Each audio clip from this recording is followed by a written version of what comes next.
Hello দর্শক, আসসালামু আলাইকুম। কেমন আছেন সবাই? আশা করছি সবাই অনেক ভালো আছেন, আর আমিও আল্লাহর রহমতে অনেক ভালো আছি। আজ আবারও হাজির হয়ে গেলাম ভীষণ মজাদার একটি নাস্তার রেসিপি নিয়ে। আজকে আমি আপনাদের সঙ্গে শেয়ার করব কম সময়ে একদম সিম্পলভাবে পটেটো স্যান্ডউইচ তৈরি করে দেখাবো। এই রেসিপিটা সিম্পল হলেও খেতে কিন্তু অনেক মজাদার হয়। এটা ব্রেকফাস্টে এবং বাচ্চাদের টিফিনেও দিতে পারেন, এবং এটি খুবই কম সময়ে বানিয়ে নিতে পারবেন।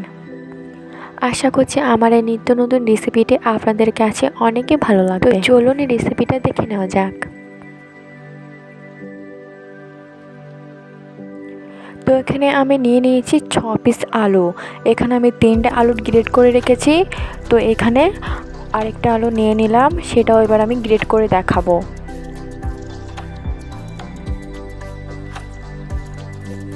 আপনারা আপনাদের ইচ্ছে অনুযায়ী আলুটা নেবেন। তো আমি যেহেতু এখানে অনেকগুলো করে দেখাবো, সেই জন্য আমি এখানে বড় সাইজের 6 পিস আলু নিয়েছি। আমার আলুগুলো ভালোভাবে গ্রেট করা হয়ে গেছে। এবার আমি জল দিয়ে ভালোভাবে ধুয়ে নেব। তো এই দেখুন জল থেকে কতটা পরিমাণের নোংরা বের হচ্ছে। দেখুন আলুটা এমনিতে তো ভালোভাবে ধুয়ে নিতে হয়। তো আমি এই গ্রেট করা আলুগুলো আবারও ধুয়ে নেব।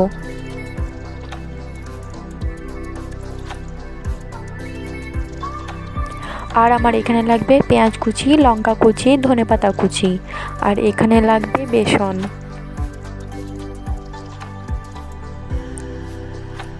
তো এই দেখুন কত সুন্দরভাবে আলুগুলো গ্রেট করা হয়ে গেছে। প্রথমে একবার ধুয়ে নিয়েছি, তো আবারও আরেকবার ভালোভাবে ধুয়ে নিতে হবে।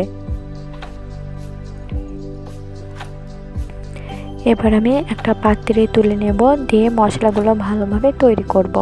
তো প্রথমে আমি আলুগুলো ভালোভাবে ধুয়ে নিয়ে একটা পাত্রে রেখে দিচ্ছি।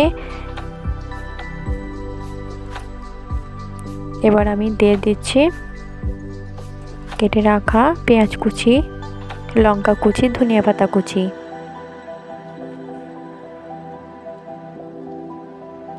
এবার আমি দিয়ে দেব পরিমাণ মতো লঙ্কার গুঁড়ো। এবার আমি দিয়ে দিচ্ছি হলুদের গুঁড়ো।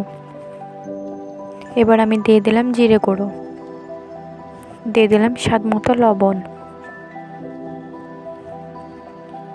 এবারে মশলাগুলোকে এবং আলুটাকে একসঙ্গে ভালোভাবে মেখে নিতে হবে। আমার এই পুরো ভিডিওটা না দেখেই এইভাবে বানাতে যাবেন না, একটু অসুবিধা হতে পারে। তো পুরো ভিডিওটা ভালোভাবে মন দিয়ে দেখবেন, দিয়ে তারপরে রেসিপিটা তৈরি করবেন, একদম পারফেক্ট হবে। এবার আমি বেসনটাকে দিয়ে ভালোভাবে মশলাটাকে মিশিয়ে নেব।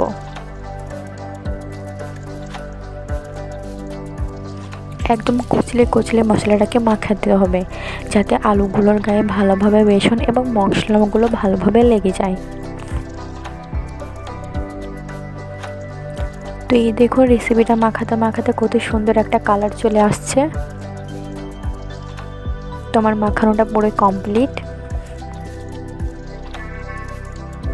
তো রুটিগুলো এভাবে লম্বাভাবে কেটে নিতে হবে।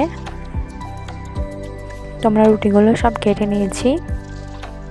এবার এটা কিভাবে তৈরি করবেন তো সেটা এবার দেখাবো। তো প্রথমে একটা প্যান চাপিয়ে দিয়েছি, এবার এতে কিছু পরিমাণের সরিষার তেল দিয়ে দিয়েছি। এটা হচ্ছে মেন। তো এই জিনিসটা ভালোভাবে না বুঝলে না দেখলে এটা বানানোরও তো সহজ নয়। তো এটা আপনারা মন দিয়ে দেখুন। প্রথমে একটা রুটি নিয়ে তারপরে আমি মশলাগুলো দিয়ে তো আবার একটা রুটি দিয়ে দিয়েছি। আপনারা চাইলে প্রথমে রুটি দিয়ে মশলা দিয়ে এটাকে ভেজে নিতে পারেন, তারপরেও রুটি না দিতে পারেন। আপনারা এখানে একটা রুটি দিয়ে 2 পিঠে মশলা দিয়ে এটাকে করবেন, ওটাও অনেক ভালো লাগবে খেতে। এবার আমি দিয়ে দিচ্ছি প্যানের মধ্যে। এটা অল্প টু মিডিয়ামেই করবেন, যাতে পড়ে না যায়। তো আমি এখানে ভালোভাবে আর একবার দেখে দিচ্ছি, যাতে আপনাদের ভুল না হয়ে যায়। পুরো ভিডিওটা দেখতে থাকুন, আশা করছি অনেক ভালো লাগবে। পুরো ভিডিওটা ভালো লাগলে মন থেকে একটা লাইক করে দেবেন। লাইক করলে মোটিভেট হয়ে ভিডিও বানানোর আগ্রহ বাড়ে। তো এই দেখুন আমি আরেকটাও ভালোভাবে দেখিয়ে দিচ্ছি। এবার আমি এটাও প্যানের মধ্যে দিয়ে দেব।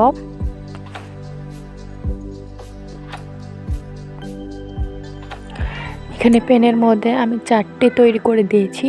এই 4টে তৈরি হয়ে গেলে আবারও দিয়ে দেব। অল্প টু মিডিয়ামে ভালো করে উল্টে পেরে নেড়ে সেঁকে নিতে হবে।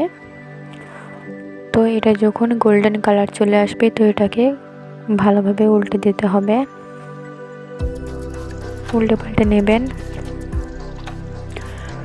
তো এখানে আমরা আরেকটিও রেসিপি করেছি, যেই আলু দিয়ে যে মশলাটা তৈরি করেছিলাম সেটা টিকিয়ার মতো গোল গোল করে ভেজেছি। তো এইগুলো খেতেও অনেক মজা হয়েছিল।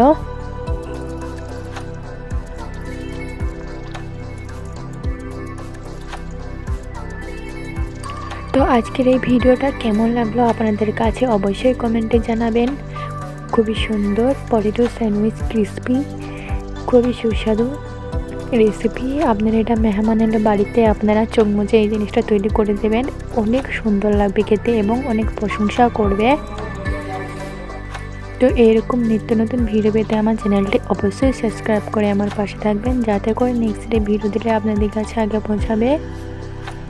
তো আমার চ্যানেলে গিয়ে দেখে আসুন, আরও নিত্য নতুন ভিডিও আছে যেগুলো আপনাদেরকে অনেকই ভালো লাগবে। পুরো ভিডিওটা দেখার জন্য সবাইকে অসংখ্য ধন্যবাদ। এভাবেই আমার পাশে থাকবেন, সবাই সাপোর্ট করবেন। Thanks for watching.